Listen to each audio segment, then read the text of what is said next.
দুর্বৃত্তের গুলিতে আহত হয়ে এভারকেয়ার হাসপাতালে চিকিৎসাধীন ইনকিলাব মঞ্চের মুখপাত্র ওসমান হাদির অবস্থা অপরিবর্তিত রয়েছে।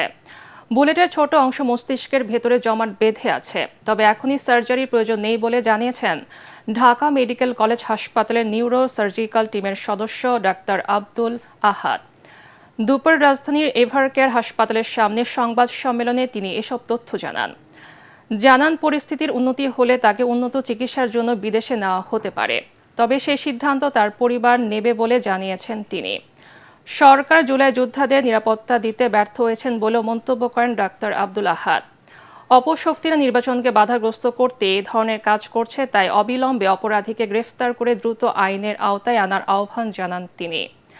এদিকে হাদির উপর হামলার ঘটনায় ব্যবহৃত মোটরসাইকেল জব্দ এবং এই ঘটনায় সন্দেহভাজন দুজনকে আটক করেছে পুলিশ। তার ব্রেনের যে কন্ডিশনটা সেটা অপরিবর্তিত রয়েছে এবং সেই পরিস্থিতিতে যে ব্রেনের স্টেমে যে ইনজুরিটা ছিল সেটা মারাত্মকভাবে ক্ষতিগ্রস্ত হয়েছে এবং ব্রেনে ইস্কেমিয়া আমরা দেখেছি যে অক্সিজেন স্বল্পতা যেটা আমরা লক্ষ্য করেছিলাম সেটা আরও প্রমিনেন্ট হয়েছে। নরএড্রেনালিন ওষুধের সাপোর্টে সে লাইফ কন্টিনিউ করছে, তার হার্টবিটটা কন্টিনিউ করছে। এখনও নরেট চলছে, তবে প্রথমে শুরুতে যেরকম নরেট বেশি মাত্রায় পাচ্ছিল এখন সেটা কমিয়ে আসছে এবং অল্প পরিমাণ নরেটে সে রেসপন্স করছে।